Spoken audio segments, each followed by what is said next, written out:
No, I think it was a restart. This game was just a restart. So now it's gonna be probably the same map, and that was the restart. So which is good because we saw that they call a restart. I don't know honestly sometimes why they are calling restart in the games because they don't say also the players. It probably would be a good question to give to them. But anyway, we are jumping into the game now, and there you go. We are there. We are there now, and we can see, we can see that the map it was a restart, but now this is desert, and we can see civilizations for Ryut and Fire, Magyars, Berbers. Say my name, Franks and Mayans. With me is still with me, right, Mr. Res? What about this one? Because we see three cavalry civilization clear, and that Meso civilization that depend how they play can make the difference. Ooh. Well, as always, it's a pleasure to be joined by you, Mem, as part of the Escape Champions League, sponsored by Microsoft and hosted by Escape Gaming. This is going to be an interesting series. Like you said, Magyars and Berbers, two very nice cavalry civilizations of the Berbers, the 15% cavalry discount in the Castle Age. Magyars just an excellent late game cavalry as well, and the early game too, versus Franks plus Mayans. The Mayans are going to have to deal with potentially a lot of knights, I think, in the mid game, which could cause them some issues. So it makes me wonder whether or not they'll still go for plumed archers. I still assume they will. But the Franks, I really love having them on my team for that late game insurance, as their paladins are really difficult to break through if they so decide to go for them. The map is desert, and this one is a little bit more wallable than Sahara, but I'd like to hear your thoughts as well, man. Well, I'm just checking all the players and starting for Bhakti, I like his map. Why I'm telling you that? He has a big forest on the left, exactly where he's locating right now the Lumbercan. Look at that main goal. I think he will probably make a barrack in front of that goal. And other than that, if he's just doing all the buildings in front and there's a fight, okay, with the eagle, he was trying to lame, but I'm going back again to the position from Bhakti. I think his ideal map to make a drash, wall in front, and then locate the houses where the deers are. You see the deers there with the ships that he still need to find, Yes. and go for a fast castle. Really, because I think against civilization like Magyars and Berbers, that most likely, well, both could go scouts. It's true that you can also go one scout, for example, Magyars and Berbers go archers, but I don't know. I think the fast caster would be ideal. All the other positions, Res, I see the maps extremely open. Check, for example, Mm-hmm. Tier Ryut. Look at his map, how it is. One wood at the back, but other than that, look at in front. Oh, it's Strip. completely barren. As you Yeah, say, man. man, almost everyone's map is very, very wide open, except for Backed. I do think that these deer are quite lurable. He is going to grab the second boar now, and he's already preparing that wall off at the front of his base, like you were talking about. He's going to use the villager that built that house to go now build a mill and get started on the berries. I think he's going to be so safe with what is one of the best backstones and back golds I have seen in a while. But the rest of these players are going to have to deal with constant pressure. I really don't like where Fire's main gold is located. It's on a hill, but it's at the front of his base, very exposed. And then we also have Riot, who has to deal with both of his gold and stones, super rateable. Say My Names is a bit safer since it's on the side of his base, so Back can protect him. But overall, I do think that we're going to see a lot of pressure, at least on the right side of the map, while Back will more than likely opt for a fast castle age. He's even putting down the third house now to try and round it out. And here comes the deer lure as well. Nah, look at Bhakti. He's exactly preparing for the fast castle. Maybe don't be so surprised, guys, that he's not even going to make a drash. Because with those walls in minute 6, that he's doing all the palisade on the left, now the three houses you mentioned, and this palisade continuing to connect completely the trees, it's gonna be completely wall. We need to see now that he's pushing the deers. So Imayan, also the buildings on the right side for Market and Blacksmith. What do you think? It's possible to go for a fast castle directly. Of course, it's dangerous. It is dangerous, but it's a possibility. Well, Yeah, it's dangerous because he's not going to have any military units to really pressure in the early game, but I'm interested to see if he fast castles. So he's the Mayans with a very strong economy, 15% last or longer resources, and that safe stone at the back. It's tempting them to go for that fast castle age. I think we might end up seeing some sort of castle into plumed archers play, but that remains to be seen. he's going to have to make sure that Say My Name doesn't actually die in the meantime. And it looks like Bact is really hinting at he wants this fast He's doing castle that. age. Yeah, he's going that. He's got the back He's going that. palisades. Yeah, he's going directly for that. So we can now focus a little bit in what the others are going to do, and I believe that of course Say My Name with Go Scout with Franks is a must. Remember they have 9 HP more, right? And then Magyars. Well, Magyars has one farm already reviewed, so I believe that the Scout will happen as well. He's trying to not let him wall. Look at see fire. I'm going back to Bhakti. There's with the Scout. Still need to wall. But he's mining a stone already. And Green, what is he doing, Green? Berber's fire? 3 villages forward? Okay, he's doing the barrack in front of the goal. And doing farmers as well. So I believe that they will go both as scouts. I assume they're both going to go scouts. So Frank scouts are almost mandatory, and the fact that the Frank scouts actually have additional HP in the Dark Age, 20%, is huge and allows them to bully enemy scout units, as we saw earlier on the game, with Fire even actually managing to push Bact's scout away. Now, there's always a hole in every single tournament I've ever casted with Zach. There's always a hole, and Bact is experiencing that right now. Not only did he get hill advantage by that scout, but he's going to lose a villager man on his fast castle build, attempting to close off the back. Ooh, that is going to set him back quite a bit. He's mining stone right now as we speak, but he's taking a lot of free damage. Riot is coming too, so it's not going to be only one village. Maybe he's not going to be able to wall. That was a little bit sloppy because he got that heal, but right now it's the second village and probably a third one. Well, the third village is already with 2 scouts. Well, if he's getting a fast castle, it's going to be really weak now. Oh, God. Well, and don't be so surprised that he's losing another. Look at that micro. Now it should be an ode, man. Another one. 4. Oh my 4 villages already for back to minute 11. This is absolutely a disaster. Trying to go for a fast castle and you are already behind villages that the other players. Come on. Is this a disaster or a classic Mem Titanic? Oh my goodness, that is so bad when you're going for a fast castle age. You need your economy to be right on the dot. It needs to be perfect. And I challenge every one of you in the chat to attempt this fast castle age build with 3 villagers gone and 5 idle for like a minute. You're going to struggle with it. Meanwhile, fire scouts are attempting to get in, but there's no longer a hole. However, I think the damage is done. Fire can perhaps lay off the scouts, focus on getting to the castle age himself. I love that he has his spearmen defending some of his more vulnerable resources at the front. It looks like every player is attempting some degree of wall off with their buildings. Most of Riot scouts are idle. Why? Because he has scouted around with his main scout, which is at 9 HP, and has seen that Say My Name is completely walled off, has spearmen, has scouts, and those scouts have 54 HP. Ooh, and he's going to lose his scout as well to a spearman jab. Yeah, well, I was checking now. Fire, I believe that since they did the damage like they did, Fire shouldn't make more army.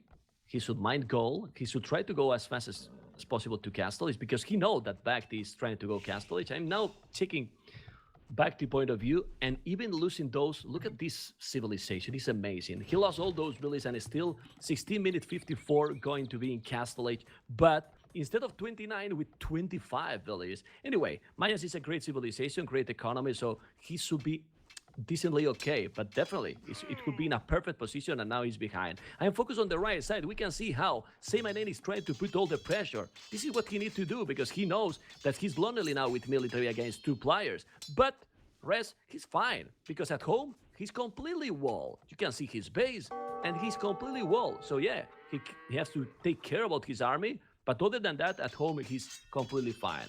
How are the resources for all the others? Ryut, halfway to go Castellate, and Fire, you need to grab 200 more food, or 300, and we'll go up. Wheelbarrow already, after the wheelbarrow, will go up. Well, with Bhakti that fast in Castellate, what Bhakti will do? I mean, Plume Archers, that he has Stone and Oath, he will. He will make the castle, Plume Archers, and then really complicated to defend against the Plume Archers. I agree it is. They're one of the best raiding units in the Castle Age due to their mobility and sheer bulk, and there's always a hole in the wall. Oh my goodness, even when Zach's not here, there's a hole every single game, even on both teams, in fact. Rhea trying to return the favor, making sure he can lose as many lumberjacks as possible to offset back losing so many villagers early on. We saw a huge engagement earlier with Rhea and Say My Name, and it came out in Say My Name's favor. Our Red Franks player won that. However, he's in too deep, and he lost all of his units there due to some spearman jabs, which kill off these scout cavalry, and I believe 4 hits due to the Franks bonus, so that actually does help out quite a bit. But the home field advantage is strong, and he's got to pull out. I think that was probably worth it on his part, because he did get to pick off a ton of villagers, really disrupt Riot's economy. But one thing that's really on my mind, Mem, is I love this Mayans build. It's one that I like to do when I play competitively, but like, I don't know if you can actually do the fast castle Mayans plumed archers and drop a town center with 3 villagers down really smoothly. His castle time was excellent, but I wonder how much this will really affect the efficiency of his build and the ability to produce units. Well, he's still doing well. I mean, like you can say, he did the Straton Center. He did now. He's did, with yeah. the blue marches. The problem is that usually when you have a really smooth economy, he will be able to make the botkin. Now he's doing the fletching right now, so of course he might be a little bit delay. But Fire didn't make, like we were mentioning, didn't make any single army more. So he's about to be in Castle Age, and in the other side, we can see how Riot is now, who is a little bit behind. Say My Name, halfway to Castle Age, and Riot, when he finished the wheelbarrow, he will go up. But we have seen, and we saw in the previous series, Res, couple of minutes in this situation can be a lot. Because if now they are going together with plume marches and some knights to, for example, Fire or even Riot. Oh, well, but Riot is wall in all. He's not wall completely. Look at the scout on the right side, almost at the edge of the map. It's open. I don't consider that. Oh, well, it's a hole. That's a big, big hole, but he's sending one village. He's going to be fine. He's walling there. But look at the walls. It's China walls, man. It's completely wall everything. All the map is being walled. Well, let's see.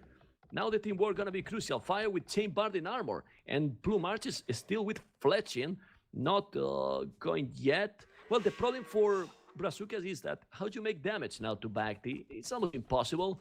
You see, he built Market Plasmid, 2 houses, the castle in front. On the left is also wall. They need to find some way to make some damage in their economy, because even losing those villages, Mayans are Mayans, and with the town centers extra, the economy will grow, and he will be ahead in economy if he's not ahead already. I agree completely, Mem, as I love this town center placement by Say My Name right at the front of his palisade gate. The soft red underbelly of the Franks player, completely protected. His main gold, both Say My Name and Bact are putting down a defensive monastery to help convert any sort of knights that may come their way. And even though Bact took a lot of free damage on his plumed archers, and plumed archers are very cheap, costing, I think, 35 wood and 40 gold, they still, ideally, in order to make this Mayans build excel to its full potential, you want that insanely strong economy. He is set back a bit, but he's certainly going to bounce back, I think. And now he just needs to hit critical mass with those plumed archers. He's trying to engage now, and he has the help of Say My Name, Mem. He's going in. I think he'll be able to break through these walls, because these walls are not very strong. They're only palisades and houses. Yeah, it's happening what we were mentioning. Now you can see how he's there with the knights +1, bloodlines.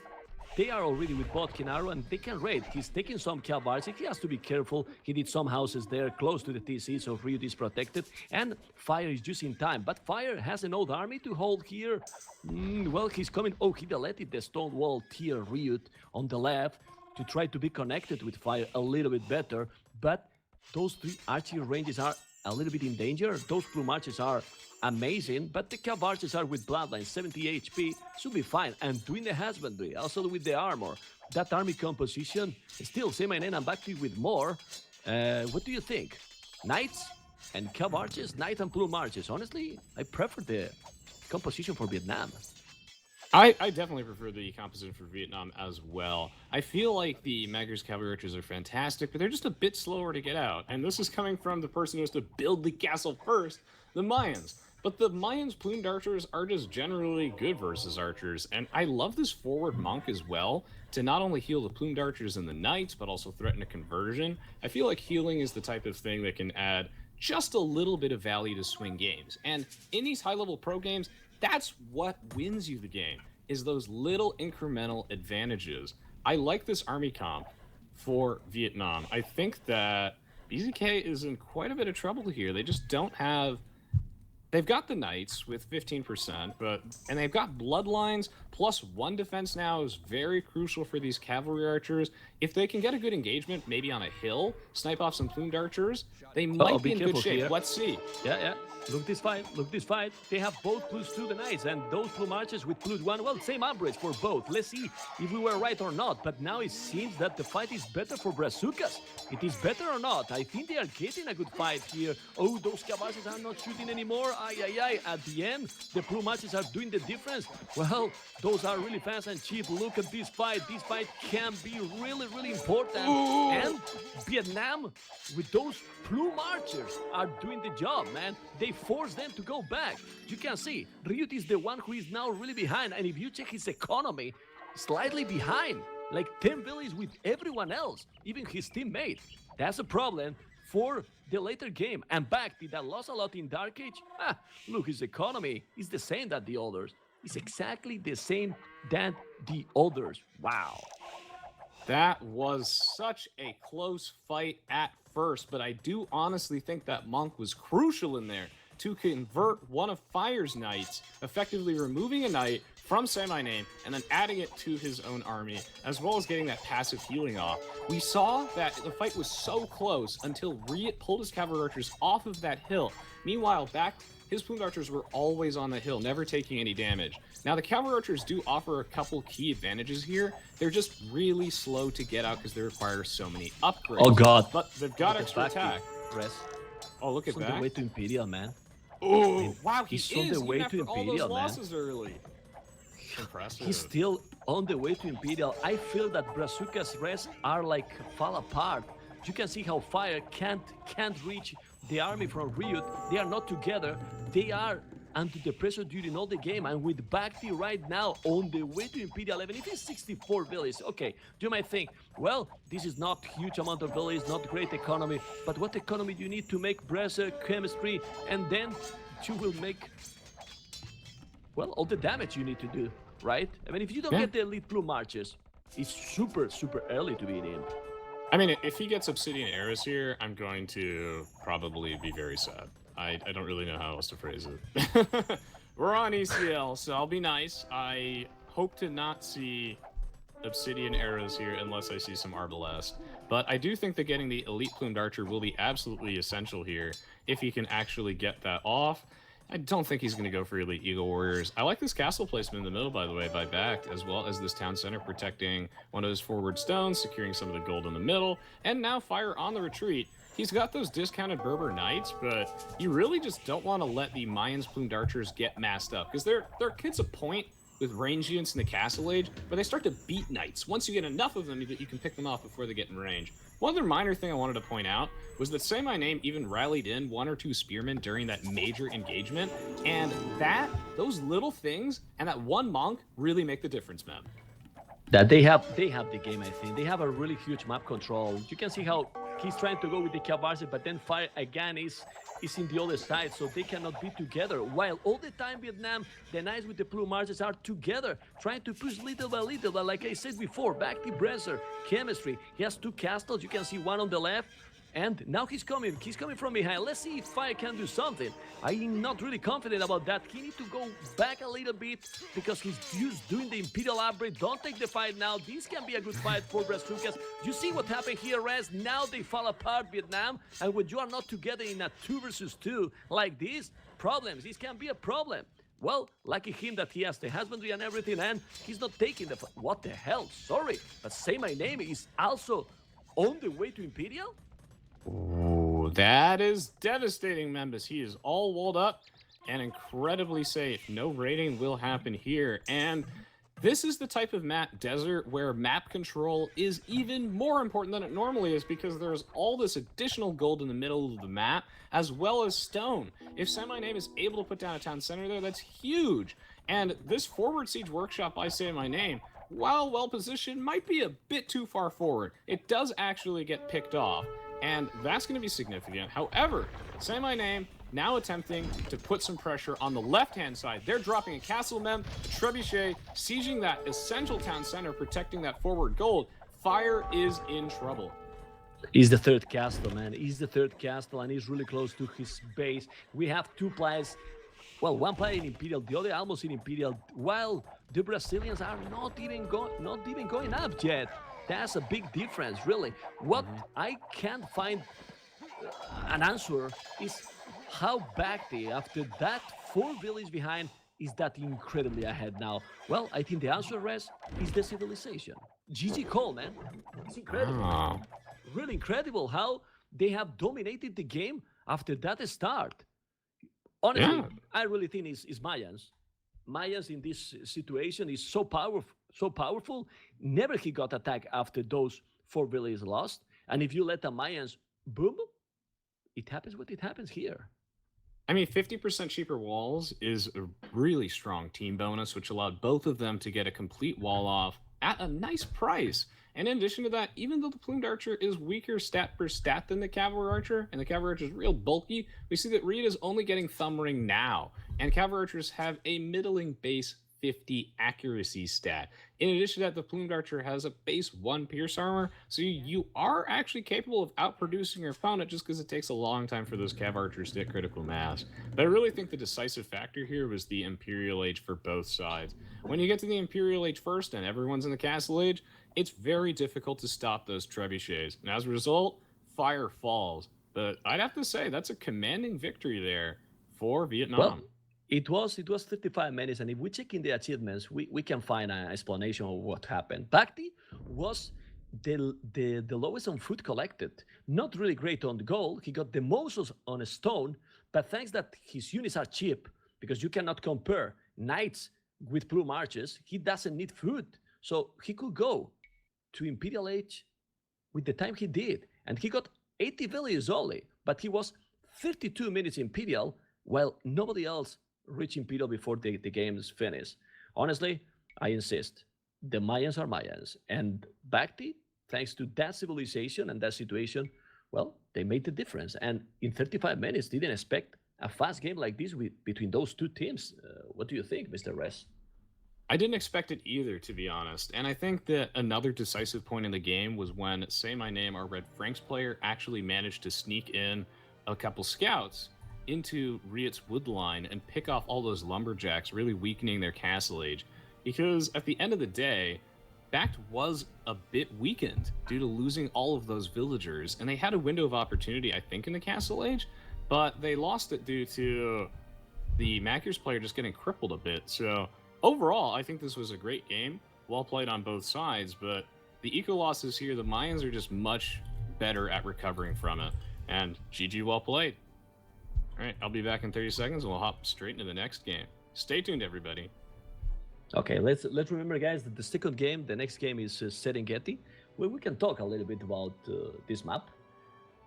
Well, I always consider Serengeti like Arabia version, right? But even more complicated to play because of the trees distribution.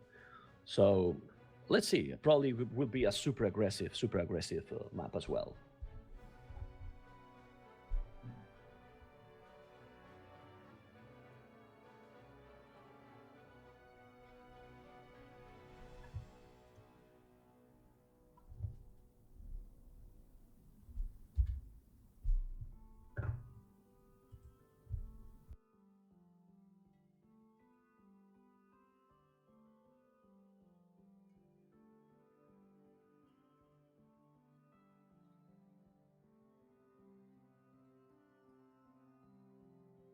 Oh, I've returned, but everybody else is gone. Cool. No, I'm here. Oh, as never well. mind. I win. Aha! All right.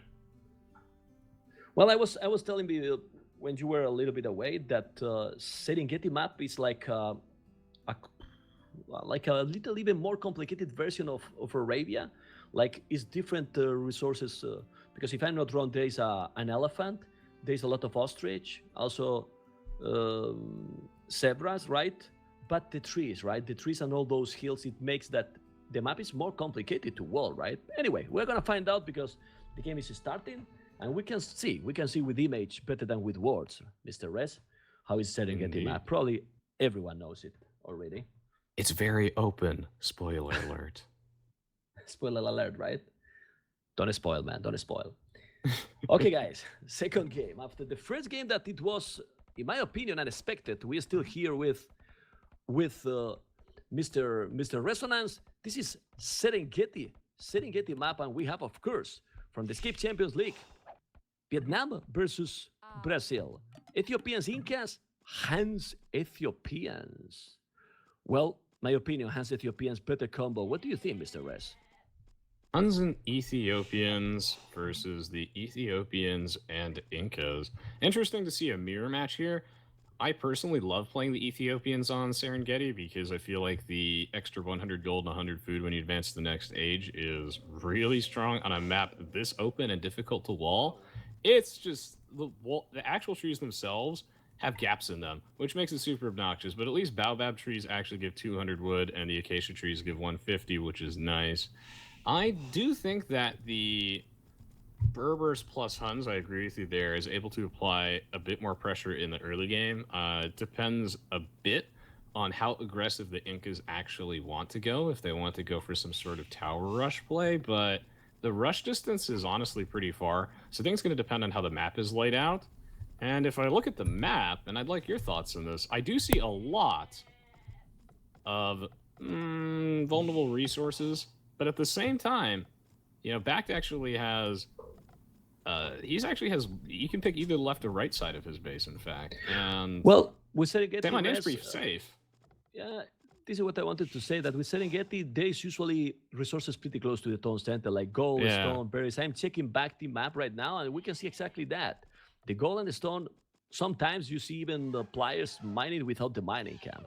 If we check then red, say my name, we see on the right side stone, gold, berries, but mostly the stone and gold, pretty close. The problem here in this map, in my opinion, is the wood, you know? Yeah. Because the wood, you can see that it's going to make alarmic, and you were telling about the acacia. Yes, they have more wood in general, 150 and 200, but still, look at the map for green.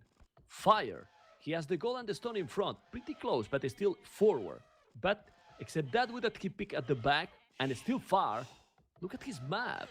It's extremely open. I mean, full of action, I expect here. About the civilizations, honestly, I think I wanted to say that Hans Ethiopians because, in my opinion, the combination scouts here with archers, because I don't see Ethiopians back to going archers, I really think the scouts and archers is the best combo here. So the mobility with the hands, it will help in the 2 versus 2, of course, if they have a good teamwork.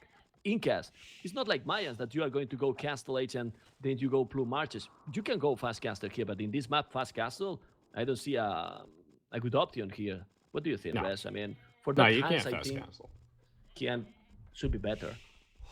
I think so too. No, you can't fast castle on Serengeti. Trust me, everybody, I've tried. Through all development, no, you cannot quick wall on this map. You cannot wall, period. It's one of the most aggressive maps in the game, especially if the map generation isn't so favorable for you. Like, say my name's base is super open. But hey, at least there happens to be golden stone near your base that you can mine. That does help quite a bit. It's such an odd combo, to be honest. The Ethiopians and Incas, I'm not really sure what kind of synergy they're going to bring to the table, so I'll be keeping a close eye on Vietnam. But when I look at the Ethiopians and Huns, I see 2 civilizations that can apply a lot of early pressure. The Hun stable bonus makes me wonder if we could even see that actually used for scouts, for example, from the Ethiopians player, or knights, but they definitely prefer to use archers because of their faster firing speed. But either way, we'll have to see. Incas is an odd choice, and I would love to see what build order he ends up going for. Well, let's see. I was paying attention to Ryut map. I really like it, man. I mean, the wood is not really far. It was the one in front. the second that he's selecting. But what for me is really, really sweet, look at those zebras close to that mill. It's tons of food without need to move. So really, since he has Ethiopians with 100 extra food and gold, and those extra zebras, this can be great for his transition to Castle Age. Anyway, what I'm also more curious what you were telling about Say My Name. He's on the way to Feudal Age now with Incas 22, mining 2 villages on gold already, doing militias. He's gonna go aggressive, or he will just make a standard transition to archery range and then archers. But then both archers, it can happen what we were talking, Res. The mobility, if both players are going with archers, it's risky. It's risky indeed. Now, cracked sand, everybody, ladies and gentlemen, boys and girls. African Kingdoms came out a very long time ago, but don't let that fool you. Cracked sand finally works in 2018. So, buildings on cracked sand finally now take additional damage. Before that, they didn't actually. That was the twist. I bet most of you didn't know that. And when we look at the rush distance, the Incas are even more awkward here, right? If you want to go for like a men-at-arms tower rush, which the Incas love doing, you have to walk across 8 billion miles just to get to Fire's base. But the rush distance between back to rear is much closer. Yeah, it is really too far. And like we were telling, well, let's see. He's still in now Ryu to goats, which is not really important. He didn't find it. It was at the edge of the map. He's trying to wall all. You have to pay full attention here to don't get a hold, but one village can be down. Therefore, back now he's gonna send another village, so it will help. Yeah, it should be fine. Now he need to run away. But I'm focusing again on the right side. Say My Name with men at arms, the eagle, but the scouts are already there. The scouts for fire. I believe that as soon as he notices, he will add an archery range. Or another possibility is, Res, I have seen many times people with Incas, since it's cheaper to build towers, just going for men at arms, some eagle, but then you wall, make some tower, and try to go as fast as possible to Castle Age. Risky if the others are going double back deep, but still a possibility. Yeah, I mean, the 15% stone discount does help you quite a bit. So here's the secret to actually playing this map, as I feel like most competitive players, I mean, at least until recently, usually don't play on, like, the Rise of the Rajas or African Kingdoms maps. You know, they usually prefer to play on the classics, like Arabia, for example. But, you know, when I was doing all the testing, we would play on all the new maps. The secret to Serengeti for success is to actually build defensive towers in your own base, and I love that Fire is actually mining stone in his own base so he can get down a second one. That defensive tower on his wood line on the baobab trees, which are 200 wood, so extra valuable, is absolutely fantastic. And yes, cracked sand does work now. I was just saying it didn't work in like prior patches. Double archer range here for back. He's under attack. But look at the right side. Look at the right side. Already losing the scout. Aye. Sorry, keep going. Oh, never mind. He didn't lose the scout, man. But here comes the watchtower. What do you think? Well, in the other side, look at that tower. He's going to be in time. I think he's on the range of the TC, so I think he's going to be able to do it. It's a good tower. It's a very nice tower. You see, he couldn't go around because he knows that if he's going around, it would be under the range from that town center. So this tower is perfect for green. Now we can see that green and Ryut are double. Finally, you see the mobility we were talking? This is an important fight already with the scout. If he's taking those spears, they can make the damage. And if they deny that tower, and they are doing, Back is in troubles already. Back is in trouble. So there you go. It's happening what we said. How do you help now your teammate if you are with Incas? It's almost impossible. For that in a 2 versus 2, Incas is a risky choice.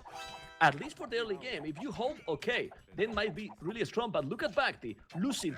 Look at Bhakti, 3 unit kills that he lost.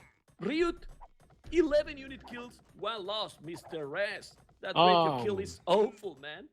Oh, man, it is awful indeed. And that population difference speaks volume. 27 for our orange Ethiopians player backed. And like you said, 2 versus 2, mobility, it is everything. You have to factor in rush distance with your civilizations, and the Incas are just not a mobile civilization. I mean, here comes the men-at-arms, but perhaps 20 years too late. They risk getting picked off by these scouts on the hill, which can just be camped here. 20% faster stable production bonus is really coming in handy for Fire, able to actually keep up in unit production. Say My Name is here, but it's too late. And that defensive tower for Backed is great, but it is a bit too late. It protects the stone, it protects the gold, the wood, but it wasn't up in time. And since you can't really wall very well in this map, don't tell that to say my name, he's still trying.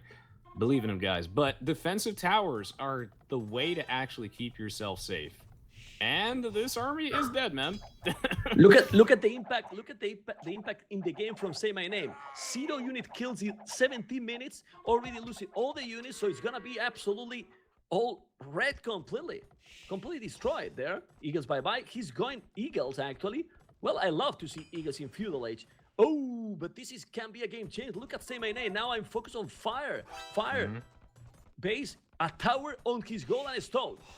A tower on his face, taking the goal and a stone. Of course, he can take another goal at the back, but why Fire didn't react?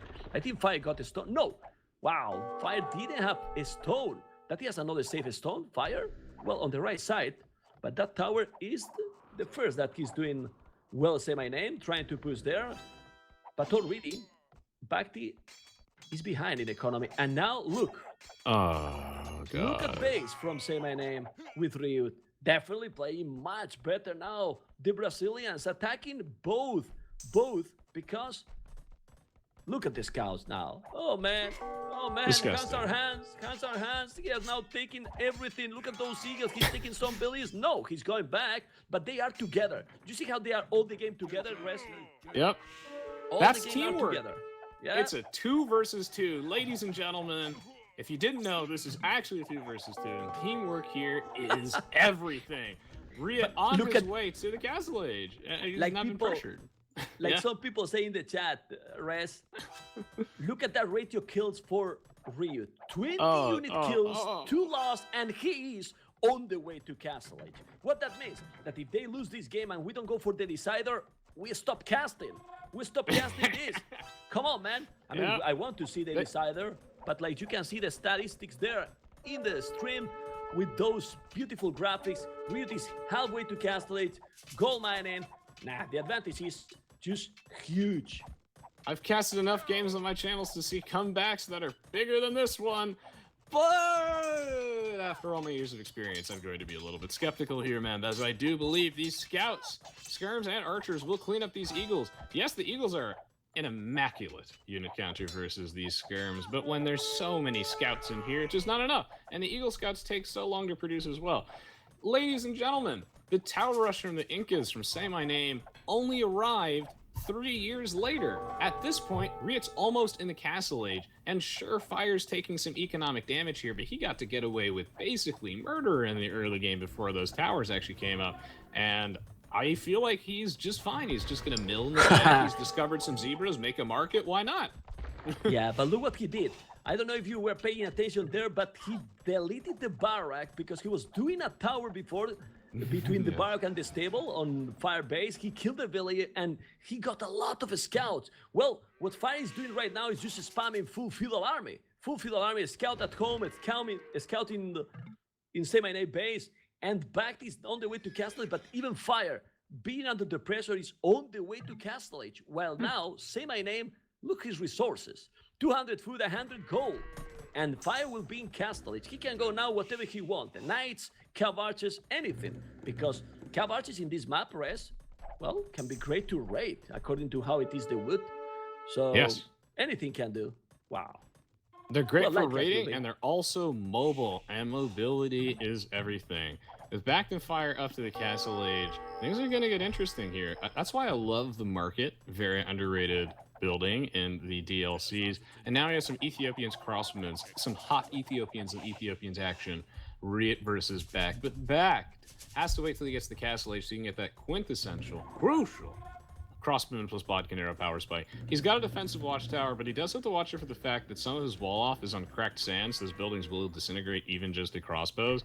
And even though he has a tower to protect his woodline, he still has to force that idle time, still gets a pickup on the villagers. The Castle Age is out now, so the archers are here to swarm, but he's got to wait for those upgrades. Bodkin are researching, crossbow researching. Oh, and guess who's here, man? Guess who is here? It's the double again. It's the double again. Those scouts will be also light cap probably, because it's a lot of scouts. I don't know how many. I am now on Fire point of view. Well, you can check. It's like 15 scouts. They are double. He's even eating the TC. Who cares? Yeah, he has all the villages inside. He can kill absolutely all the villages. Look, Bhakti is going down to 30 population, and 28 are idle. So he's basically bye-bye. I think this should be the game very, very soon because he's getting raided completely by both. Yeah, he has the crossbows there, but look at his villages. Well, it's a good balance. 27 villages, 27 idols. I mean, look at Riot's flex there, just walking straight under the TC with an army of crossbowmen. I gotta respect that one. Speaking of things I respect, people who get the light cavalry upgrade when they have a lot of scouts. Those are things that I look for when I look through people's profiles. Anyone who says, I get the light cavalry upgrade when I've got the correct number of scouts, perfect match. Now, BzK does have a ton of crossmen, though, and the army military advantage now that Riot did flex maybe a little bit too hard and lost all of his crossmen to the town center. But in the end, I think it was worth it. With a 20 population lead, and when you have double the amount of villagers of BzK, I think you're pretty happy with that trade. I think you're okay with trading away all of those military units. If you have to cut your villager in half, no amount of flex tape can patch up that. Well, what this will do right now is just to keep booming. They don't have to take any risk because they have the advantage, and I think they know. They have to be careful always with Incas because now Say My Name can spam Eagle Warriors. It's true that the green, you can see fire is just, yeah, it's cleaning all the towers with the Knights +2, but be careful with Incas, and he's going now to attack, Say My Name. You can see that he's doing the stable line, he's using time. Come on, he's not gonna wall, he's not gonna wall, he's not walling. The light cats are there, they are just killing absolutely everything, and this can be the definitive moment to call it, because with 40 villages, he is behind like 10 and 20 villages with Fire and Riot. Wow. Well, I don't see what they can do to come back in this game. If one player was behind, okay, but both players are really, really, really behind. Anyway, they keep trying, which is nice, but I don't know. Maybe Siege incoming from... Oh, be careful, Fire at home, because there's a lot of figures with +2 chainmail armor. He has a tower, but not a lot of farming. He can now lose a lot of villages there. And the Eagles might dominate in this situation. He has only 5 knights.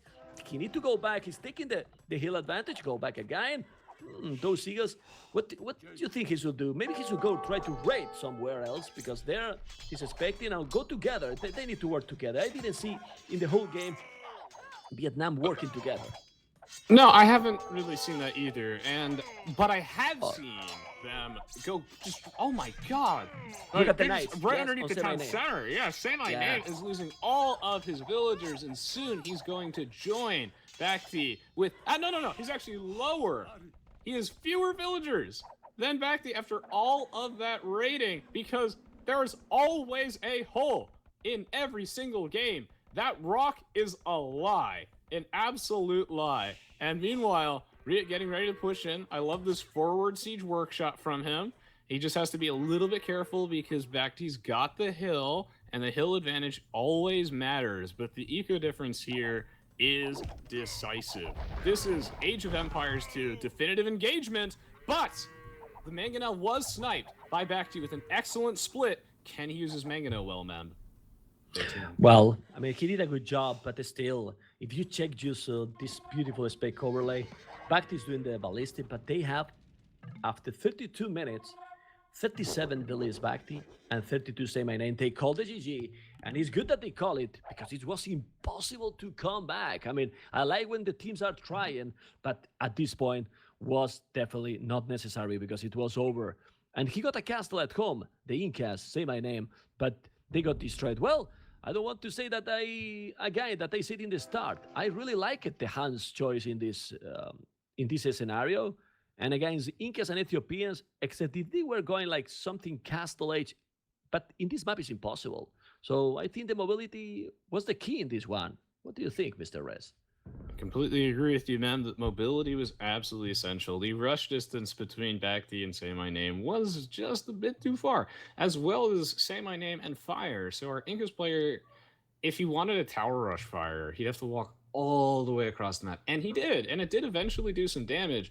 But in the meantime, he took a lot of damage because there was a hole in the wall. And both of them lost so many villagers to some excellent coordinated raiding. The exact same thing happened in game 1 and game 2, and that's a commanding victory here for Fire and Riot. GG, well played.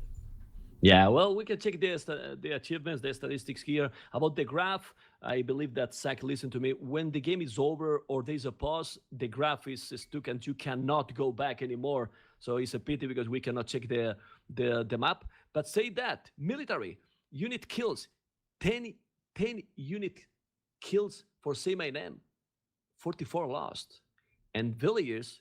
That is the most important here is 43 the maximum they got, 37. They were pretty aggressive. In the timeline, you can see that they got a huge advantage early in the game. And Ryut dominated, beating up 21 minutes in Castle Age with a lot of army. Well, this is the equalizer. And what is better in a best of three that's a decided game? Res? Decided game. Yeah. Wow. Well, I have to say, 81 versus 37 villagers, that's gotta sting. That's gotta sting. And at the end of the day, 10 units killed is just not going to cut it. This game, they both actually had pretty similar army sizes, but economies win wars. Sure, you might have a large army, but the player that can replace them is the one that wins in the end. So, GG, well played. Yeah, now the third game, guys, is Sahara. So, in that one, well, I don't say that similar, but might be a lot of action. I'm not sure. Is Sahara the map that there's almost no gold, no resources in the middle, and you have to be careful because the middle is basically wood? Is Sahara? Because I confuse with desert sometimes, but pretty open map, right? Style, Arabia style, right? Going aggressive. Yeah, that's right. Sahara is the one without the gold in the middle. It's just like really open and small patches of trees. Yeah, but the wood around the edge is okay. So if you get lucky, you can still wall your base, but it's not guaranteed. You know, it could be open toward the middle. So I'll be right back. We'll start the next game in just a few moments. BzK VNA Game 3 in just a couple of minutes' time.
Okay, guys, Sahara is going to be the next one. I'm ready when Resonance is here as well. We can ready to go for the third game.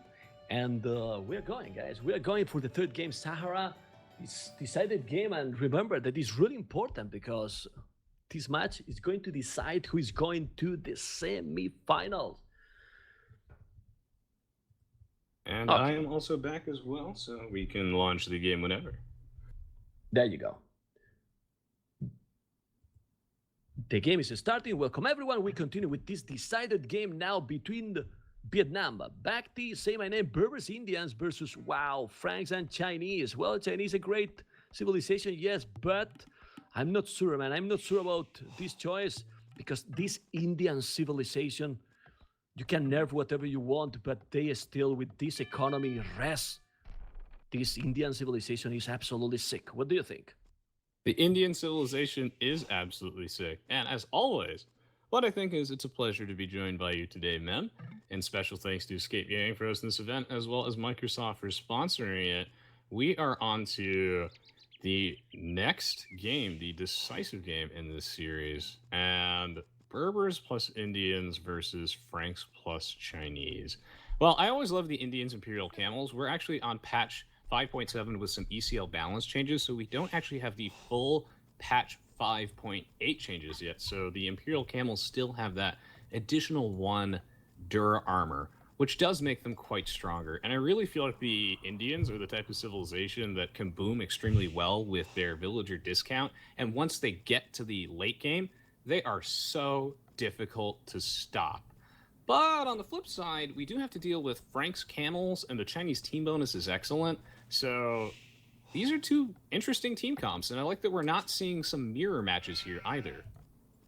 Well, it's very, very interesting, but we got to see. I really think that this probably Berbers and Indians combination might be a little bit better for early game. Then for the later game, yeah, we have the elephant archers from Indians, but I believe that Chukunus, that Chinese, might be a really good choice to counter in late game Indians. But during the Castle Age and even Feudal Age, I still think that Indian Berbers has the advantage. Even if Franks is really nice now, we can know with Berbers, knights cheaper and camels as well. But gotta see, the civilizations we have said already. Now the map for Bhakti. We can see wood at the back, gold on the right side. The boar already under the TC and another one at the back. Berries is in an okay position, a little bit far. I prefer to have the berries a little bit closer, but since he's at the back between two forests, might be fine and well protected for later game. The goal, another goal is behind the main forest in case that he has problems with that one. Then we're gonna check fire, that is his opponent.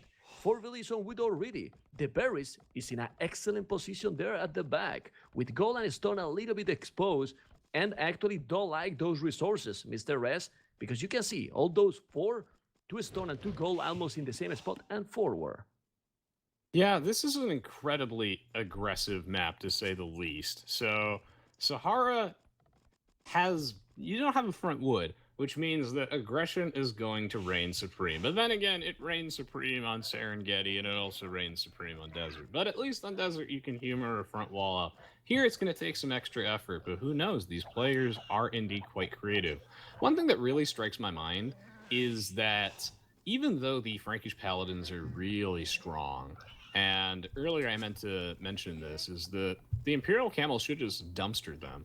And the Imperial camels have a decent enough pierce armor that I think the Chukunus are good versus them, but it's very possible for the Berbers and Indians, I think, to run over this team comp from Fire and Riot in the late game. But there is also going to be some crucial early game rating that does happen, which may prove to be decisive. And I think it's going to boil down a lot to whether or not the Indians are really allowed to snowball here with the villager discount. Yeah, well, let's see. It's also about the situation during the game and how expensive they are, some units to get. Because definitely the Indian camels are great, but also you need a great economy to make them. If I don't remember badly, like 1,600 food or something to get the Imperial, sorry, because first you have to get the heavy camels. Anyway, we will see. We can check now on the right side. Ryut, he has berries at the back. One lumbercamp already at the back, close to the town center. The second one is coming already with a very nice forest, all the wood at the back. But all the other resources, like the 2 gold in front. One of those also in that hill that is not ideal. At least the stone is at the back, but far as well. And if we check the last player that we need to check, say my name, that is already up to Feudal Age as Fire and Bhakti. We have seen stone forward, the barrack already built, but look at that goal. Extremely exposed for Say My Name. Super forward, wow. It's incredibly forward. Damn it. Even How far forward can we go? Yeah. Pretty soon we're going to reach the singularity. What's that map mem where they all spawn in the middle of the map right next to each other? It's like close quarters or something. We're getting there. That's forward. Yeah. But this Super is the forward. next level. I love that Definitely. he's I don't got know this what defensive barracks. Yeah? what I don't know is what he's doing there was with 6 villages. He's going forward. Well, the goal is forward, but he's going even more forward or not? What is he doing with those 4 villages? Okay, he's just okay. I go or not? No, he's gonna go forward with Indians. So he's gonna go men at arms and well, probably some tower. I'm going to his point of view. He's not mining a stone. We'll make a tower and maybe archery range. The teamwork, if it's important in any team game, now is crucial because if he get double there, forward can be in big problems. But also the same if it's going to happen to Ryut. We can see that he want to take that exposed goal. Remember, we were talking about those 2 goals? Yeah, so Ryut is there with the barrack. He's going with the 3 militias, almost men at arms. He can see him coming. And, he didn't wall. He's not going to wall. He's going to be there, and the tower will happen. And with the tower there, no goal for Ryut. Whoa! That's not a quick wall, that's just a wall. And I like this tower placement. I feel like with fletching, it's just barely in range. We got a little engagement going on here, but I see a bunch of trapped villagers who don't want to get slapped by those men-at-arms. Base 6 attack damage in the feudal age is strong, and Ryut wanted to box in those units, and that would have been essential because it will create a funnel underneath the town center, that Death Star in the early game that you have to avoid. But they were not trapped at all. No, you can't trap ghost types in Gen 7 and say my name is a ghost. And now he's going to be walling around his watchtower to make it extra difficult to remove. That gold at the front is denied. There's another gold at the front that's also not safe. And poor Ryut, having to constantly delete his second archer range, is really delaying his archer production and thus his ability to defend against this attack. This is such an annoying attack by Say My Name. And this is terrible. Here, man. now he's doing the tower, yeah, but I was about to say you don't have to be really stubborn in this situation. Why? When he finishes the tower, I will tell you. Because we need to see if he's gonna lose somebody. He's doing another house. I think there's a hole in that house. No, it's not a hole, but he's trying to go. The scout are going back, and the counter tower is up. Why I was telling that he shouldn't be stubborn. If you put Sack the Fog of War, we can see that Ryut can see just really far, but at the back, one tile, the goal. You see that goal at the back? So try to don't lose villages, and if you want to get goal in later game, he can make a mining camp really far from the action in a spot that probably Say My Name didn't find. Now in Say My Name base, you can see the scout taking all the gold miners. So fire is going double to Say My Name, and Say My Name got nothing at home. Fire doing the damage. 2 unit kills by Zero, and Ryut only lost 1 unit. So the forward just took a little bit of map control, but not a lot of damage, Res. Yeah, you'd think it would have actually done a lot more damage, but that's the power of Flex Seal. Now Ryut with the double bit axe, getting his economy a bit stronger. Say My Name really threatening with the spearman, getting very close, but Fire just barely, as if he was Neo in the Matrix, does not actually take a hit. He'll take a little bit of damage from the town center on the way out, and a little bit extra because of that quick house there. It's those minuscule, tiny incremental advantages that you accumulate over the course of the game that win at such a high skill level of Age of Empires 2. I really like Ryut's defensive tower. Sorry. Oh, go. Look at the back. Look at Bhakti with the scout on fire base. The whole again is happening. What is this? Deja vu! And the scouts are there now taking the villages. There you go. The whole little one tile. Sorry that I interrupted you, but I was just checking those scouts and taking few villages, man. Rest. What happened with the holes today? They never game. Fault or oh my is God. The pliers? What is this? Oh my God, there was a hole at the bottom of his wood line in every single game so far. What is it? It affects both teams. This debuff is deadly and something the developers didn't say was actually in the game. He didn't wall. But it is. He didn't even wall the wood line. Wall it, man. Why he didn't wall? He got plenty of time. Fire to wall it. Well, he's sending 1 spear, but now he's losing another village. He took 4 villages, man. 4 villages, well, it's something. Still, fire is okay. 33 villages, 34 like Bhakti and Say My Name. Now he cannot escape. Now finally it's wall, so he's gonna trap, or he's gonna kill also some more villages. Well, probably 1 more. Oh, is he? Take it, man. There's no spears. There's no spears. Well, let's see that flaring on the right side. You can see. Oh, why Ryut? Really? Why Ryut wanted to make it a mining camp there with the goal when there was another on the right side? That's super exposed. But fire is coming with Frank's scout. Do you see? Yes. Scouts there for fire. 20,000 scouts gonna take now all the villages, and with villages will take the tower down. That's a good teamwork by Fire and Riot, man. They're going to take absolutely everything, Wes. Man, Fire and Riot are on the same page here. They read that 2v2 thing. They may have even hopped in voice chat. God, who knows? But either way, they are running circles around Vietnam here. That is a mining camp that's a little bold, but yeah, all those villagers are going to get cleaned up here. That tower is going to go down. Man, these Frank scouts are strong with the 54 base HP and the fact that you don't actually have to research bloodlines. And great call on that back T scouts in the wood line. The orange scouts blend in perfectly with the desert terrain. That's the camouflage. That's actually Back's plan. That's why he picked orange. And yeah, as a result, he's able to get in there and do so much economic damage, ruining this Frank's boom. How dare he? And now, we'll have to see how this plays out. But it's amazing. I mean, it's amazing. After all this action that he got forward, he was also trying to fight, kill the towers with the village. We can see now the scouts from Fire facing too many spears. What Fire is doing, losing 8 scouts for killing 1 villager. Whoa! He lost there.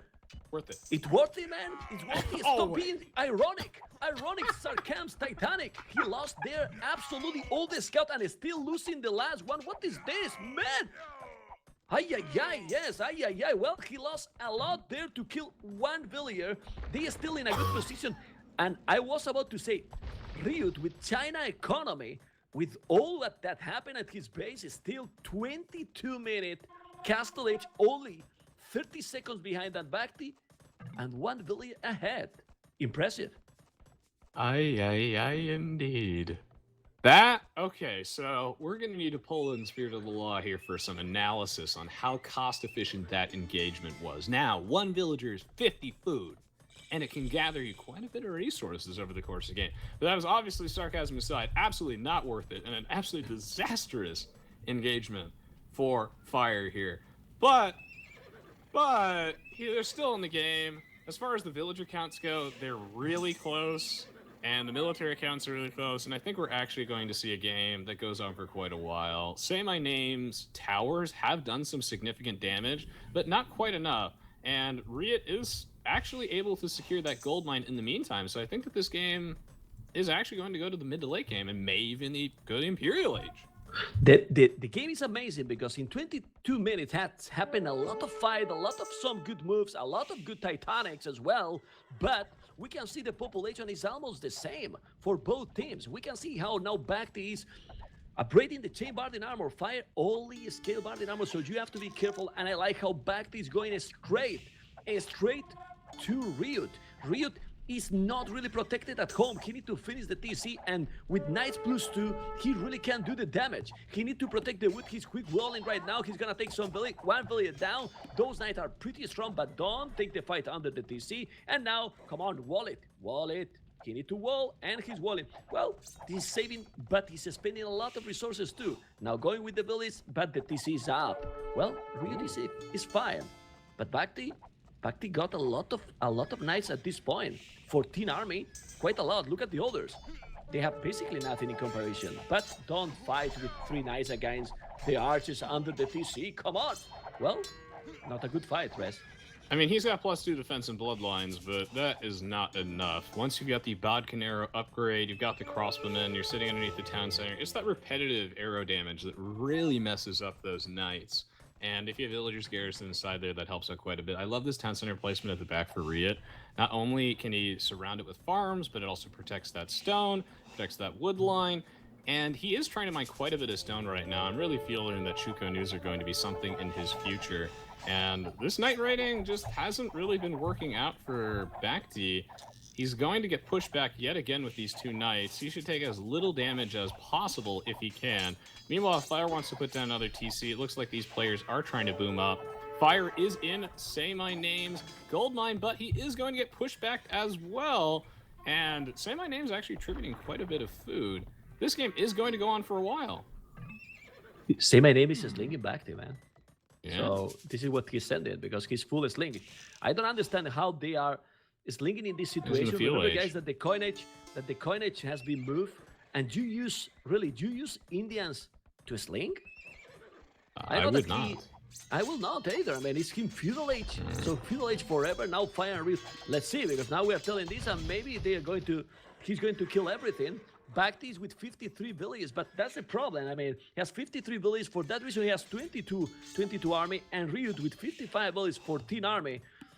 He should be fine. He has stone centers in all the important resources, one on a stone at the back, one in front on the goal, and now let's see the fight. He's gonna take all those knights from Fire, go back, and as soon as he sees this situation, Fire should make some monastery, I don't know.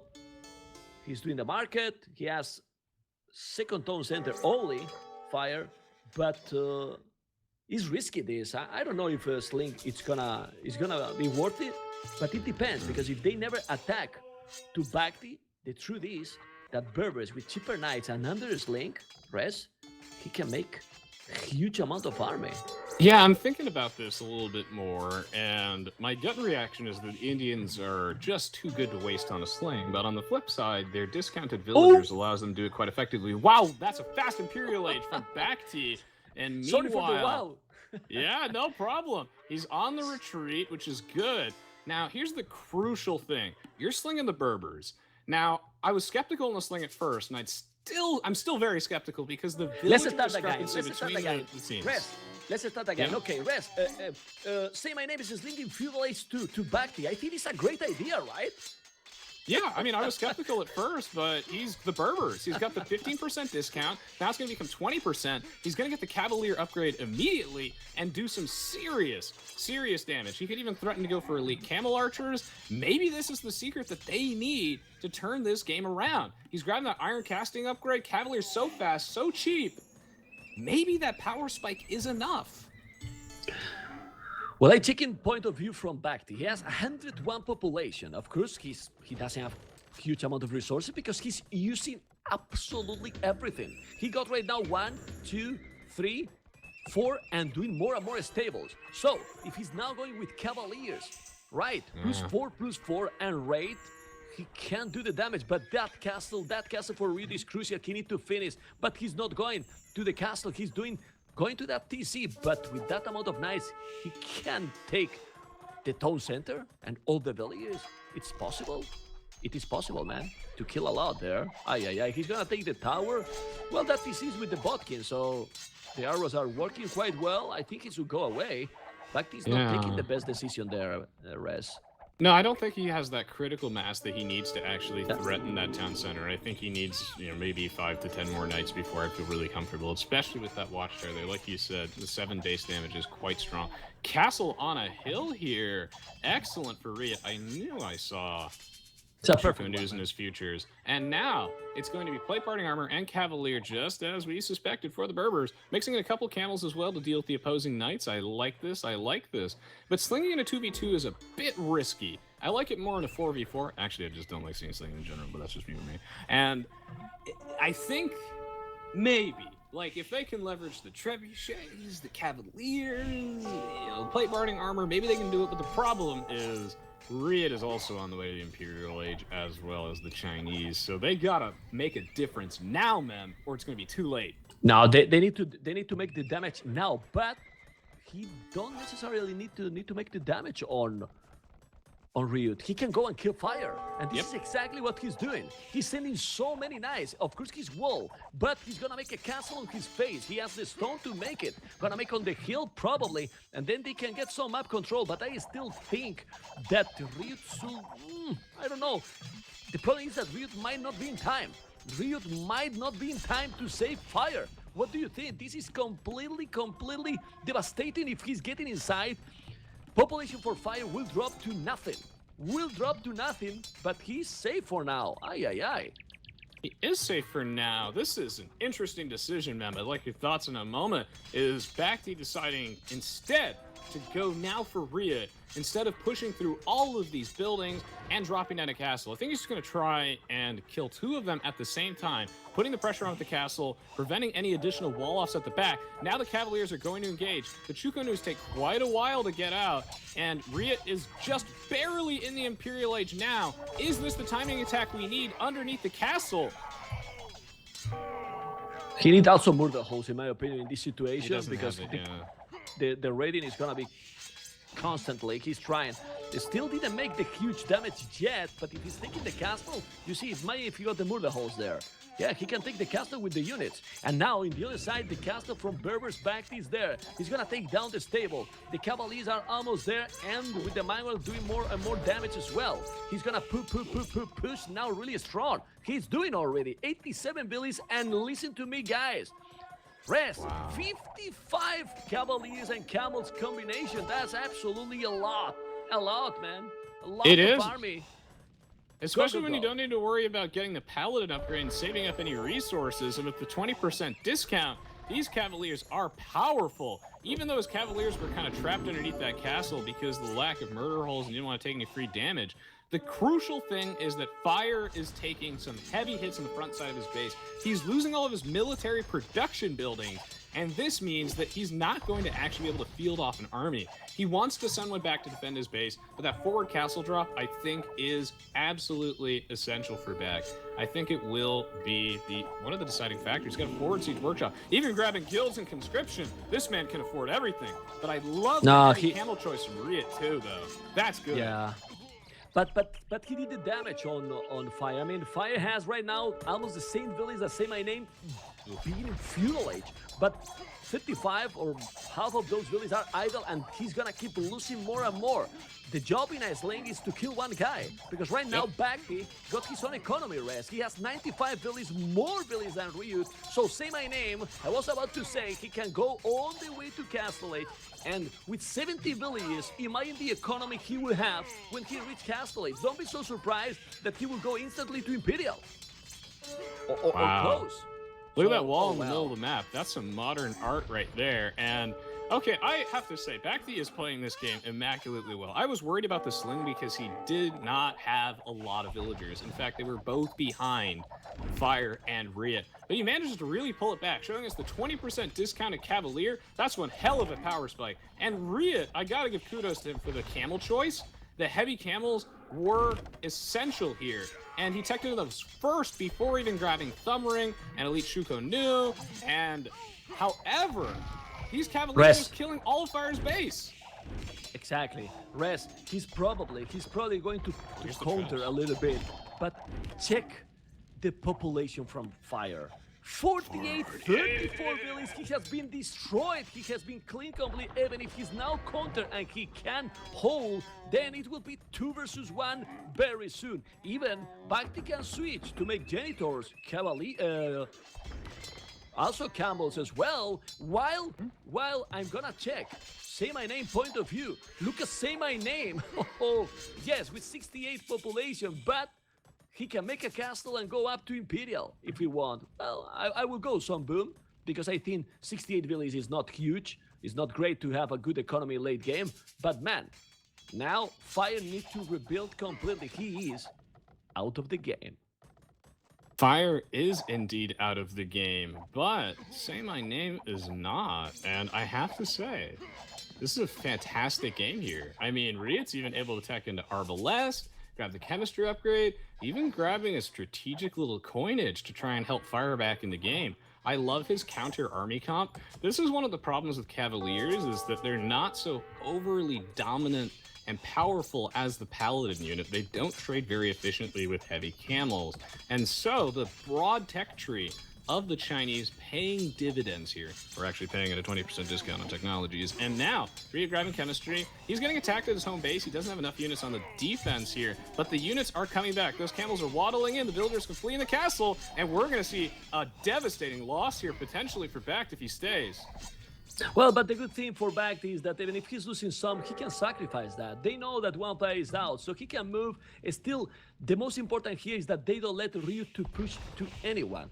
And if Ryut is not attacking, for example, Say My Name, it's gonna be very, very soon that 2 versus 1. You can see the beautiful castle he's doing, Say My Name, in top of that hill, close to the goal and close to that huge battle that is gonna be for Ryut, definitely. But in the middle, also doing more castles, and he's gonna switch to Camel Archers. When he's doing Camel Archers, he's gonna be countering those heavy camels for sure. You can see Bakti doing fletching, doing all the upgrades. Ryut is doing another castle, and let's see when Say My Name will go up to Imperial. He has almost 1,600 food and 1,600 gold. So probably when he finishes that castle, he will go up. And then when you see the Imperial Camels or even the Heavy Camels +5, what can do Ryut? Nothing. Not much. Also, Nothing. I've told you guys that he would start with Cavaliers and eventually threaten to transition into elite Camel Archers, which he's doing exactly that now. However, the question is, did he throw away too many of his units early on, thus not really utilizing the sling to its fullest potential? And are these Camel Archers coming out a bit too late, and will they be enough? I'm going to say they might not be enough, because this castle has no hoardings, no masonry, nothing. There are 3 trebuchets on a hill sieging it. Sure, the castle's on a hill too, but that castle, I think, is going to go down. I don't think that BzK has any actual answer to this. He doesn't have bombard cannons or anything to remove those trebuchets, nor does he want to advance on that position. And while fire is extremely crippled, and BzK's playing out of his mind and able to actually take fire out of the game, now he has to deal with Ryut, who's just playing in a fantastic Chinese game. Well, Ryut is doing an excellent job, like you say, but it's 2 versus 1 100%. I mean, you can see the population already for Say My Name. He's 100 villages. Of course, he doesn't have army, but he's preparing everything. He's doing all the upgrades. He's doing chain guard and armor. I start to listen all the stables buildings. You can see 4 stables, doing camels. So camels and camel archers. Well, still, it's a good army here from Ryut, but the population from fire is just, well, you can see. It's destroyed, man. So we focus in the middle. He's trying to push. If he's able to kill cast, oh, but this is good. This is good because BzK will be out of castles very soon. He's gonna take this one, and then only 1 castle to go camel archers. Not gonna be ideal. It's not ideal. Let's see, but he really need to make the damage quick now. Don't wait anymore, because if you wait to have Indians joining the party, what to do? Alt F4, man. Alt Yeah, F4. man, that's a party I don't think I want to attend if the Indians actually get to join in. And when they do, they bring the camels, and the camels bring the pain. That push from Ryut is great. He's actually kind of 1v2ing now almost, and the crucial thing is here, he got coinage, and he's slowly helping bring fire back into the game. If he can just do enough damage here, saw a couple boats in half, maybe fire can get back in the game, get in the Imperial Age, and maybe this game will actually turn out to be absolutely epic. I mean, so far it's been fantastic. Ryut's laying down the siege, though. He's deployed the trebuchets. I think he's going to one-shot a town center here. No masonry. Masonry's great. Yeah, but grab that. But just look. But Ryut at home is being rated still. To be able to come back in this game, he need to wall completely, Ryut.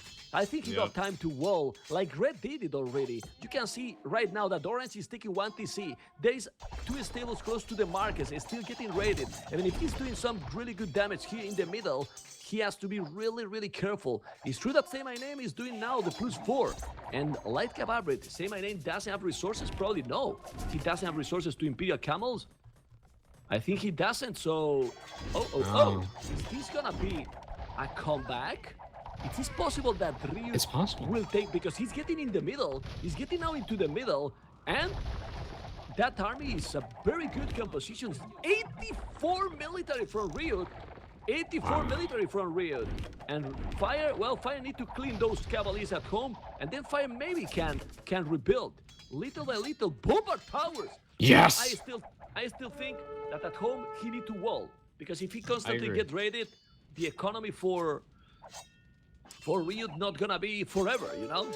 And you can see he has no gold.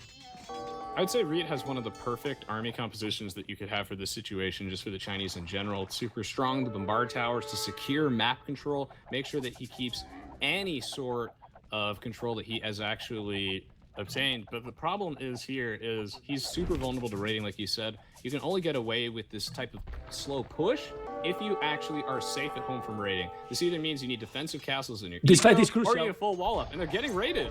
Now they're both getting raided actually by BzK, and I think that's going to be the decisive factor, is that BzK's still raiding both. Yeah, it's really important, but really, this spot is crucial. Imagine if he's taking both castles, and with that army bombard towers getting closer and closer into the economy. Is he trading? Well, 6 trade cards from Ryut. He's still trying to trade, but I still not. Okay, he's trying to wall now. and where he was the TC, and he's trying to weld, but I focus in the fight in front, there with the camels, with the Chukurus, doing more bombard towers. He really need to push. Fire is on the way to Imperial. Ladies and He's on the way to Imperial now, okay? And his resources are nice. So what he should do now? Well, if you don't have a great economy after a comeback like this, just make trash units, even halberd, I don't know. Anything, but halves in this situation could be good to counter the Imperial Camels. Oh my god, if Fire is not joining the party really soon, rest what they can do. Look at those Imperial Camels already upgraded, missing some upgrade, but all together they will take that army. He's being scared about the bombard towers. And rightfully so, because those bombard towers are going to do a whopping 120 to any unit that's really not a ram. And I have to say that Say My Name has been threatening the entire time, waiting for all of his upgrades. He needs 1 million of them. But the hill advantage is firmly in the favor of BzK.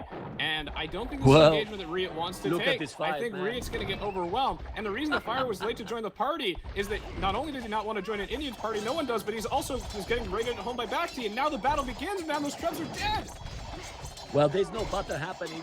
They are just eating. It's a sandwich. I don't see the army for Riot anymore. He'll disappear, man. It's a ghost now. Finds in Imperial at the time that they can call the GG? Probably, because where's the army from Riot? You can check, guys, in the mini-map or in the screen, whatever, but you are not gonna find it. Well, at least he is now doing scale mail armor. Fire is doing Cavaliers. But man, why'd you go Cavaliers Paladin? If your opponent got Imperial Camels, use your resources in other stuff. Sell, buy stone, give it to Fire, to Riot, sorry. But you cannot go Paladins against Imperial Camels. Resonance. You can't. Simple can't. You simply can't. And VNA has an excellent trade line on top of this. I mean, it took forever for the Indian Camels to come out, but that's always a huge threat. And again, for those of you who are confused why Riot isn't winning, it's a lot of factors that are coming into play here, but I think one of the most decisive ones was a really subtle one. So BzK actually had about 4 Cavaliers and like a heavy camel in Fire's base the entire time. Not only did he not want to join the Indians party because we just saw it didn't look very fun, but he was getting raided the entire time, and he had no resources to invest in any military, and so take down those fully upgraded Cavaliers in the Castle Age, and just a handful of them were able to keep him crippled and slow him down. He's losing his town center to the +5 attack bonus buildings that Imperial Camels get. Guys, I think that's a strong unit. I think I think they're going to turn around.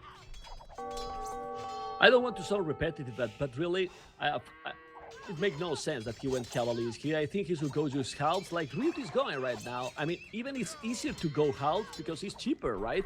You can expand faster. You don't need that great economy. And right now, it's a pity because Fire was recovering. Well, he's still with now a decent population according to what it was, but he's losing a second town center in a row. And 101 villages, but no army, 22 idols. Well, they keep trying, which is great. Now, Riot, that I think is playing an excellent game, but because what else he can do? He's just sending everything he can. Heavy camels, bombard towers, now Chukunus, sending all the camels into that spot. But it's heavy camels versus Imperial camels. For any spot that you try to find a solution for bazookas, I don't see it right now. No, I don't see it. The heavy camel is good, but the Imperial camel is insane. And, Fire has a large army of Cavaliers. But here's the problem, everybody. Like we said, the Imperial camels are just going to eat them for breakfast. Now, Say My Name's probably going to lose his army here. He is getting 2v1. He's taking a lot of town center shots. But in the end, doesn't even matter. Because now, Fire has to build his main town center again for the 80th time. And I really feel like he should have put a defensive castle like close to his farms. And maybe he'll do it this time. He's got the discount, he's the Franks, but this is turning out to be a really close game. In the meantime, Say My Name is attempting to raid Riot, and like we said earlier, where are the walls?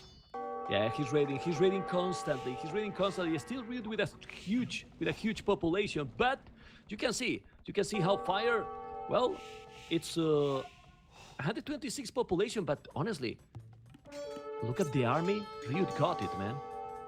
78 army. I mean, they have chances to come back in this game because the army from Riot is just huge. You can see 80 military. He has more army than BzK and Say My Name together. And to be honest, with Chukunus, Halberdiers, and those heavy camels, if Fire can recover. Let's see. The trade is already decent. 22 trade card, 13. But say my name, 48 trade card. The problem is another castle will go down. Look at that army now with 3 trade with camel archers and another castle for Bhakti. I feel that Berbers, to make a huge push, right, Reds, are a little bit slow civilization because those camel archers need a lot of upgrade, right? They do, they do. He's finally got them all, but it took him a long time to get them out.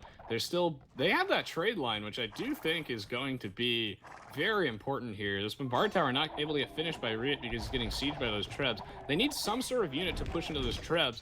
The Chinese don't get bombard cannons. They're going to have a lot of trouble with this. We need to see some Frank Bombards or some Frank Paladins to go for it, but the Indian Camels zone it off. These Camel Archers doing so much damage. I really think that Riot has the units at his disposal. The Chukanus are so good here, but he doesn't have enough of them, and he needs assistance badly. But here it comes now. No, but he's fired. Let's see, because this can be the comeback from the hell. If the Chukanus, they're under the castle. If they save this castle architecture in common, look at the amount of Chukanus. He's taking almost all the Imperial Camels, and then the Cavaliers can take absolutely everything. All the Camel Archers, come on. I want to see a huge comeback here. Well, I don't mind who is winning, but this battle is what makes this game the best game ever. Look at the Cavaliers. Now it's gonna work.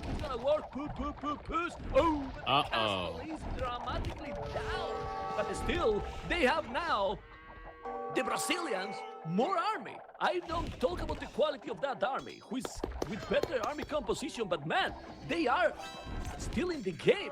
Incredible. Remember, guys, Fire was with 30 population, and Fire is already on fire as well, man, because he's even with more population than Riot. Stay absolutely tuned, because this is amazing. This is amazing. That castle went down after one of those classic AoE 2 panic repairs, but a new challenger joined the fray. A new challenger approached, the 4th Trebuchet, or the 5th, I guess. And it was enough to actually take down that castle. These battles are so close, but the hills proving to be so decisive. The Cavaliers are here. Amazing job on Fire to actually get to that 100 villager threshold, despite being raided constantly. This man never gives up. But Riot hasn't built back his eco. He's still at 74 villagers. They're really low on the eco count. He needs to replace them. But the Paladin upgrade coming out from Fire. Is this going to be... You know what I'm missing? Is this gonna do it? You know what I'm missing? Not only the Paladin upgrade. What I'm missing also, imagine if he can put their siege rams. The Camel Archers are not a great unit. It's not like Magulas against the siege ram. Imagine if he could send siege ram there like a shield. I think Brazucas can come back in this game. If they come back in this game, who is gonna cast in Secret versus a Swai? I'm gonna lose my voice, and you are going to lose everything. Resonance. This is amazing. My asthma, everybody. I can't take these engagements. I can't take these panic repairs. But these Bombard Towers getting one-shot by all those trips. They need something to take those out. I mean, you can try and poke them with Chukonu damage, but I'd like to see like a Bombard Cannon or a Ram or something. Rams do bonus damage versus siege weapons, so that could actually be an interesting thought. I love the Ram idea. This isn't over. They both have the hill, this low ground in the middle. No one wants to pass through. This is the demilitarized zone covered in bodies.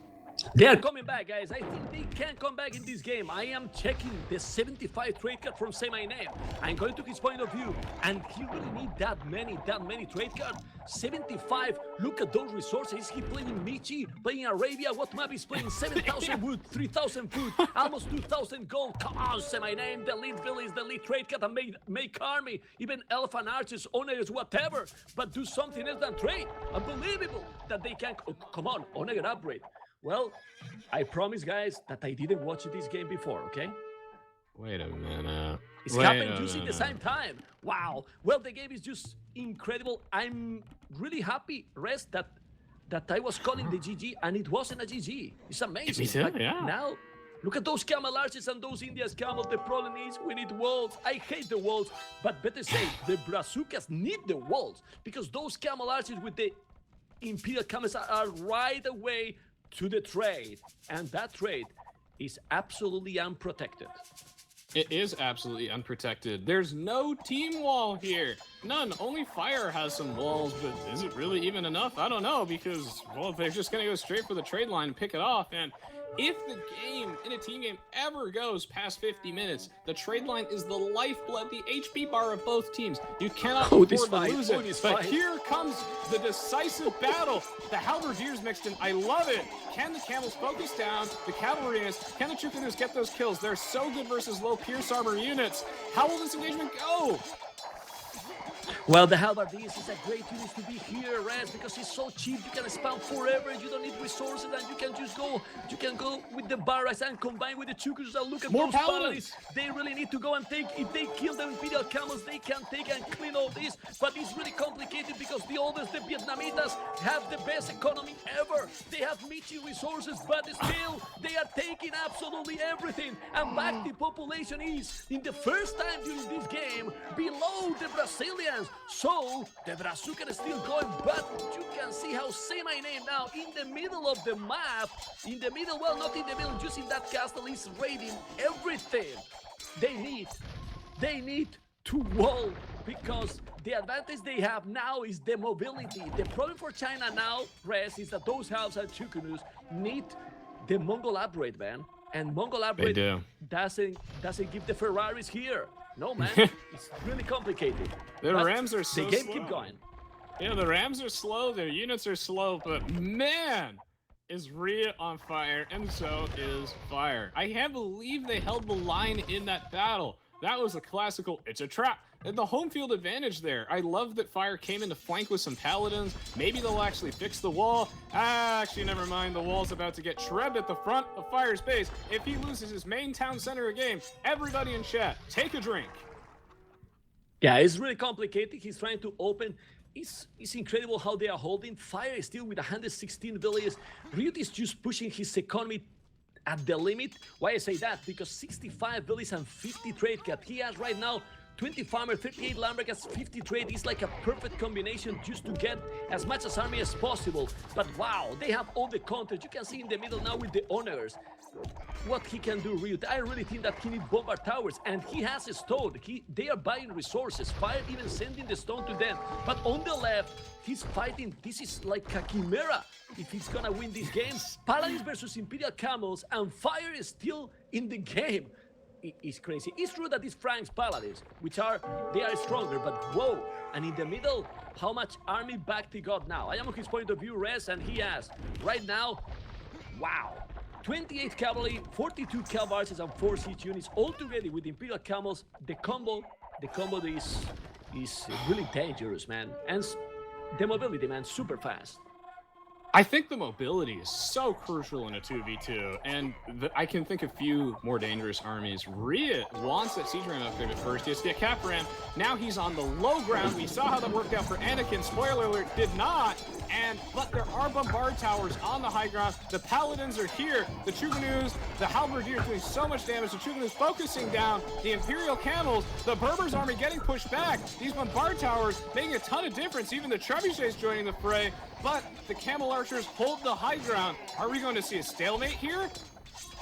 Those camel archers are literally tanks. They are tanks, man. They can't take them. They are taking easier the Imperial camels, like you can see. But now they are alone. They are lonely. Those paladins together with the troopers, they are going to take this. Oh my God, what is this game? But Ryut has dropped the population like 50. The good thing is that his population, his army is not that expensive, so he might rebuild siege rams after 1 hour and 20 minutes. Please do it before next time. But still, siege rams will be really important before to push. Of course, it's important now. If they can stabilize, they still walling. You can see that they have a lot of more map control. Sorry, but the population for Ryut, he need to recover. Everyone like 200 population. Fire is 200 population after being almost defeated, man. It's incredible game. In my opinion, guys, you are watching right now the game of the day. We will see the next series, but for now, go, Mr. Res. Man, the siege ram coming out. I'm not going to see my ironclad this time, man, unfortunately, but the siege rams alone are going to be excellent against tanking those camel archer attacks. Man, the Chinese broad tech tree is so strong here. Neither side can break each other, and I have to give major kudos to Fire for getting raided non-stop still building back in this game, and Say My Name for transitioning properly into the late game and being an absolute powerhouse. Fire even grabbing the pikeman upgrade. Yes! Yes! Everybody is playing almost like they're playing so well. 200 guys, 200 population res. I still believe that they can, if they can hold a little bit. And look at the push that Fire is preparing in the top left corner. Remember that the owners can cut. If he's cutting the trees, and maybe he's sending Chukunus on the top left corner, green building siege wars up. Look, it's a sneaky mode activated. Back this rolling, but he's gonna get a surprise because he's there with siege wars up with barracks. Imagine if they go into the trade, that can be a game change. Come on. Brazucas are going to win this game. Look at the army they have. This is absolutely unbelievable, and I want to see the impact the siege rams can make. But on the right side, Rez and Zach, look at those rams inside as well from Say My Name. Super close now to the market with 4 rams and also building stables he didn't notice. And they are going to raid a guy who's going to win. Yes. Oh my God, in the middle now. Look at that army. I love that secret attack. Oh my goodness. Now, for those of you who are enjoying, the siege rams are here. Yes, you will see the difference with those. Yeah, you will see the difference with those siege rams. Let's go. But there's an onager in the fray, 2 onagers in the fray, and some bombard cannons. Every player playing 5D chess. I'm not sure who wins out in the end, but Fire, focus firing down all the siege weapons at the back, allowing those siege rams to do the job, wasting all the arrow fire from the camel archers. The arbalest moving in, the Chuko News moving in. Riot forced to make more arbalest because he just doesn't have all the castles because he's been shred. Those camel archers trapped on a hill. Even elephant archers coming out. Fire researching every single technology he can in the game because he knows he needs more than paladins to close this out. The elephant archers are actually kind of cool here. I like this. And man, this fight is nuts. It's so close, but the trebuchets are untouchable for Riot. The big problem here for Brazucas is that army, they have the best units they can do, but they are tanks. It seems that they are killing absolutely everything. The siege man make a huge impact, but look at the camel archers, they are there again. What is this? What is this? They are ghosts, or they are the same units that they are just regenerate? I don't know, but guys, this is really important on the right side. Bottom right corner, the Rams are just taking all the market, and Ryu didn't react.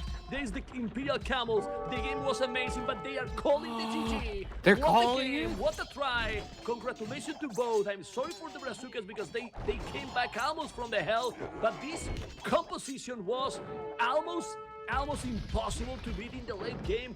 What a huge game we have watched it in this the Escape Fire's Champions cutting League. right now with the Onager upgrade, and he's going to raid the siege line with halberdiers. But there's going to be a defensive castle from back D, so it doesn't matter. And Fire's still holding on, of course, because he's gone through a lot this game, guys, and he does not want to resign until he gets to kill some trade cards. And he does. I can feel, killing spree, double kill, triple kill. He's in there. I can feel here Rez, Zach, Beavers, the frustration for Fire. I think he's not resigning because I can feel that they feel that, oh man, I was gone. I have tried all I can do. I have done an amazing game, and he did. You can see that he is even in the trade in the top left corner. I mean, he's there. He was there, but yeah, it's not the same. Look at the Camel Arch, and then he resigned.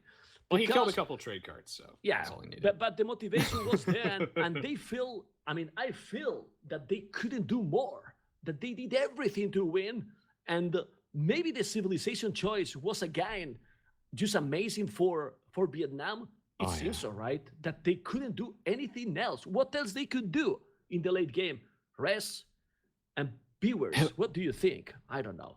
It would have been tough. I think that Fire ended up transitioning into some of his late game units a little bit too late, as we saw him branching out into halberdiers, for example, getting the Onager upgrade, and he was getting every single upgrade that he needed around an hour and 20 minutes in the game. But he did lose his main town center twice and was raided repeatedly, so it'd be really difficult for that. I feel like the Chinese kind of have the tools to deal with this army, but it's just so hard. And both teams spec'd into all the right units they needed. That siege ram push would have won the game entirely if it wasn't for those onagers at the back and those bombard cannons as well. And even though Fire managed to pick off most of them, those siege rams did the trick, absorbed the arrow fire, won the push in the middle. And Riot and Fire realized that even if they did some damage to the trade, the mobility is so strong from back D and Say My Name that Vietnam is able to defend. Yeah. I really think that was the key because they were trying to, they couldn't push. If you try to remember the game, they couldn't push during all the game. They were defending all the time with a good defense moving, but they were always countering BzK and Semi9, and they never could provoke the other team to be the counter, right? Anyway, we can check now the achievements, right? And we can jump and see these are great and crazy achievements. Military. BzK killed 700 units, but Ryut, with China and 88 largest army, he killed almost the same, but he lost the most, a lot of units lost. Economy, BzK got the most food by far. Ryut was the lowest, but he didn't need at all. He was doing 2 kudos and half, so it was cheaper.